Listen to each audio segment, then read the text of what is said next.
കേരള മനസാക്ഷിയെ ഞെട്ടിച്ച ഉത്ര വധക്കേസ് വെള്ളിത്തിരയിലേക്ക്. രാജകുമാരി എന്ന് പേരിട്ട ചിത്രത്തിന്റെ ടൈറ്റിൽ പോസ്റ്റർ നടി മഞ്ജു വാര്യർ പുറത്തിറക്കി. നവാഗതനായ ഉണ്ണിദാസ് കൂടത്തിൽ തിരക്കഥ എഴുതി സംവിധാനം ചെയ്യുന്ന ചിത്രം നല്ല സിനിമാസ് പ്രൊഡക്ഷൻസ് ആണ് നിർമ്മിക്കുന്നത്. കേരള മനസാക്ഷിയെ ഞെട്ടിച്ച ഉത്ര വധക്കേസാണ് വെള്ളിത്തിരയിലേക്ക് എത്തുന്നത്. രാജകുമാരി എന്ന് പേരിട്ട ചിത്രത്തിന്റെ ടൈറ്റിൽ പോസ്റ്റർ നടി മഞ്ജു വാര്യർ പുറത്തിറക്കി. നവാഗതനായ ഉണ്ണിദാസ് കൂടത്തിൽ തിരക്കഥ എഴുതി സംവിധാനം ചെയ്യുന്ന ചിത്രം നല്ല സിനിമ പ്രൊഡക്ഷൻസിന്റെ ബാനറിൽ ഫറാസ് മുഹമ്മദ്, ഫഹദ് സിദ്ദീഖ്, ഫയാസ് മുഹമ്മദ് എന്നിവർ ചേർന്നാണ് നിർമ്മിക്കുന്നത്. സിനിമയിൽ നിന്നും അകന്നു പോകുന്ന സ്ത്രീ പ്രമേയത്തിന് പ്രാധാന്യം നൽകുന്നതാണ് ചിത്രമെന്ന് അണിയറക്കാർ പറഞ്ഞു. വലിയ സ്വപ്നങ്ങളുമായി വിവാഹിതയായി പുതിയൊരു തറവാട്ടിലേക്ക് കടന്നുവരുന്ന ജാനകി എന്ന പെൺകുട്ടിയാണ് ചിത്രത്തിലെ കേന്ദ്ര കഥാപാത്രം.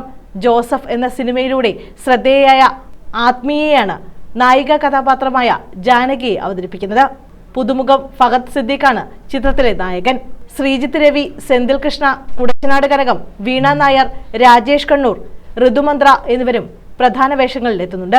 2020 കൊല്ലം ജില്ലയിലെ അഞ്ചലിൽ ഉത്ര എന്ന യുവതി പാമ്പുകടിയേറ്റ് മരിക്കുന്നത്. മാനസിക വെല്ലുവിളി നേരിട്ടിരുന്ന ഉത്രയെ ഭർത്താവ് സൂരജ് ആസൂത്രിതമായി കൊലപ്പെടുത്തുകയായിരുന്നു.